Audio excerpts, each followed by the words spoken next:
Hello, I'm Robin Henning, and welcome to another Exchange Life Nugget of Truth.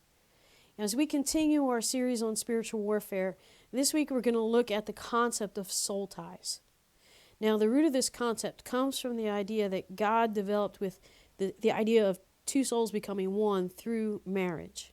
The sexual union of a husband and a wife is the physical representation of those two souls, their two souls becoming one, and then going on and becoming procreators. We bear the image of God. We were designed to procreate.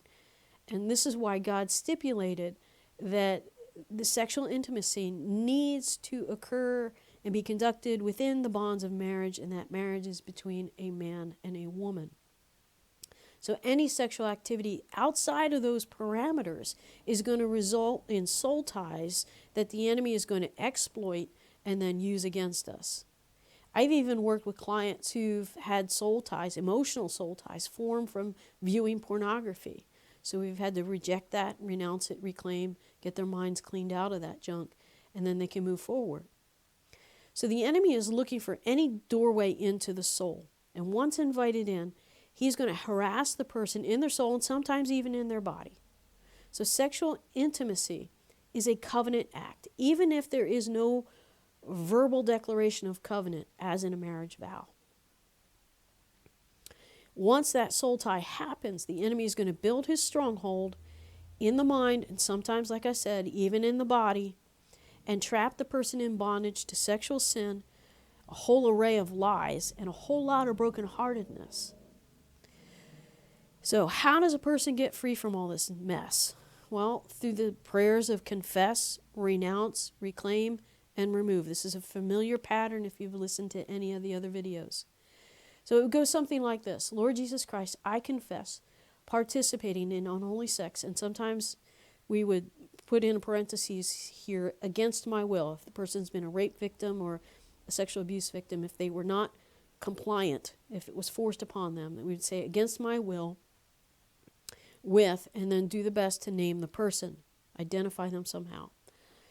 I renounce our sexual relationship, and I sever all soul ties that connect us. I plead the blood of the Lamb over our unholy sexual relationship and declare it forgiven. In the name of the Lord Jesus Christ, I reclaim the ground I have given to the enemy through this unholy sex, and I command all spirits claiming ground in my life through this relationship to depart from me and go where the Lord Jesus Christ sends them. I unpartner, and then you name the person. I unpartner with, and then I choose to partner with Jesus to be the lover of my soul. I partner with him for intimacy. I am free from this person and this soul tie. All soul ties are severed. For whom the Son has set free is free indeed. So that's a rough format that you can use. And there's a whole variety of ways soul ties can form, but the sexual one is the most common.